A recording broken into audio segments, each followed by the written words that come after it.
테마 22 민간화 1. 정부가 공공서비스의 생산 부문까지 반드시 책임져야 할 필요성은 점차 약해지고 있다. 2. 정부의 직접적 공급이 아닌 대안적 서비스 공급 체계는 생활쓰레기 수거, 사회복지사업 운영, 시설관리 등의 분야에 적용되고 있다. 3. 정부는 공공서비스를 효율적으로 공급하기 위한 방법의 하나로 민영화를 사용하기도 하는데, 이러한 민영화 방식에는 민간위탁 면허, 바우처, 보조금, 자원봉사, 자조활동 등이 있다. 4. 공공부문에 대한 시장 원리의 도입이란 원칙의 적용을 통한 세외 수입 또는 민영화의 일반화와 관련된다. 5. 수익자 부담 원칙은 누진세에 비해 서비스 제공에 있어 효율성을 제고하는 효과가 크다. 6. 공공서비스의 공급에 사용자 부담 방식을 활용할 경우 재정부담의 공평성 제고에 기여할 수 있다. 7. 수익자 부담 원칙이 적용되면 공공서비스의 불필요한 수요를 줄일 수 있고 세금에 비해 저항이 완화될 수 있다. 8. 민간위탁이란 정부기관의 조사, 검사, 검정 등 국민의 권리 의무와 직접 관계되지 않은 사무의 일부를 민간부문에 위탁하는 것을 말한다. 9. 통계, 조사, 연구 등 전문성이 높은 업무와 출판, 인쇄, 급식 등 단순관리 업무는 민간위탁의 대상이 될 수 있다. 10. 주민등록의 관리나 사법서비스 및 특허심사 등 공정성이 필요한 업무는 민간위탁이 곤란하다. 11. 비영리단체 역시 민간위탁의 대상자가 될 수 있다. 12. 민간위탁은 행정서비스의 효율성을 향상시키고 경쟁을 촉진하며 작은 정부의 실현을 가능하게 한다. 13. 영국의 최고가치제도는 중앙정부가 주도적으로 추진했던 하향식 접근의 성격이 강하다. 14. 우리나라 지방자치단체의 민간위탁은 정부 혁신의 일환으로 중앙정부로부터 수직적으로 추진되었다. 15. 정부가 수단보다는 목표에 관심을 갖고 실망스러운 계약자를 쉽게 교체할 수 있을 때 민간위탁이 성공하기 쉽다. 16. 시장성이 큰 서비스를 다루는 공기업을 민영화하면 시장의 경쟁체제에 노출되기 때문에 민영화의 실익이 크다. 17. 공기업이 민영화되면 공기업에서 제공하던 공공서비스가 사적 서비스로 변환되기 때문에 서비스 배분의 형평성 문제가 제기될 수 있다. 18. 공기업의 민영화는 안전하고 책임성 있는 공공서비스의 공급체제를 약화시킬 우려가 있다. 19. 공기업의 민영화를 통해 정부의 지분이 다수 국민에게 지나치게 분산되면 대주주는 없고 다수의 소액주주만 있어서 공기업에 대한 효과적인 감시가 어려워질 수 있다. 20. 고수익을 가져올 수 있는 사업만이 민영화되는 현상을 크림탈출한다. 21. 역대리 문제란 민영화 이후에 공공서비스가 제대로 공급되지 못하는 현상을 의미한다. 22.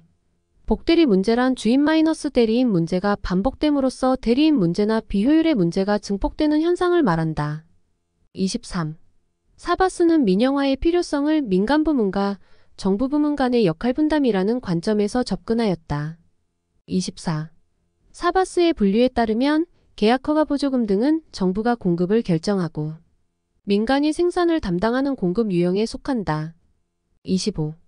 사바스의 공공서비스 공급 유형론에 따르면 자원봉사는 민간이 결정하고 민간이 공급하는 유형에 속한다.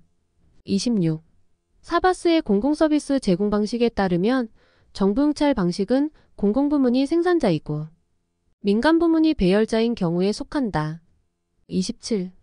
계약은 정부가 민간기업에 재화나 서비스의 공급권을 부여하고 정부가 생산자에게 비용을 직접 지불하는 방식이다. 28. 계약은 일반적으로 경쟁 입찰을 통해 서비스의 생산 주체를 결정하므로 정부의 재정 부담을 경감시키는 데 기여한다.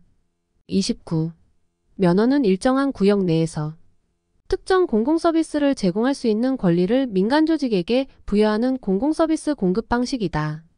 30. 면허는 이용자인 시민이 서비스 제공자에게 비용을 지불하는 대신 정부는 공공서비스의 수준과 질을 규제한다. 31. 면허는 서비스 제공자들 간의 경쟁이 약할 경우 이용자의 비용 부담이 증가할 수 있다는 문제점을 지닌다. 32. 계약과 면허는 모두 공공서비스 공급의 책임을 정부가 보유하면서 민간의 전문성을 활용하는 제도이다. 33. 보조금은 민간 조직의 공공서비스 제공 활동에 대해 재정 혹은 현물을 지원하는 방식이다. 34. 보조금은 공공서비스에 대한 요건을 구체적으로 명시하기 곤란하거나 서비스가 기술적으로 복잡하고 서비스의 목표를 어떻게 달성할 것인지가 불확실한 경우에 사용된다. 35. 보조금은 규제나 조세 유인 방식에 비해 직접 비용이 상대적으로 많이 소요된다는 단점을 지닌다. 36. 바우처는 수혜자에게 특정 재화나 서비스를 구매할 수 있는 쿠폰이나 포인트를 제공하는 제도이다. 37. 바우처는 저소득층 및 특수계층을 대상으로 하는 복지 분야에서 많이 활용되고 있다. 38. 바우처의 사례로 교육부의 방과 후 수업이나 국토교통부의 주택임대사업을 들 수 있다. 39. 바우처는 시장에 존재하는 다양한 공급 주체를 활용하는 공공서비스 공급 방식이다. 40. 바우처는 다수의 공급자가 있어야 소비자의 선택폭이 넓어지기 때문에 유용하게 활용될 수 있다. 41. 바우처는 소비자에게 많은 선택권을 부여하므로 비리가 적고 공급 주체의 난립을 방지할 수 있다는 장점을 지닌다. 42. 바우처 제도는 수요자와 공급자 간의 결탁 및 전매 등으로 인해 정책 효과를 달성하는 데 지장을 받을 수 있다. 43. 바우처는 민간 부문을 활용하는 공공서비스 제공 방식이지만 여전히 최종적 책임은 정부에 있다고 본다. 44.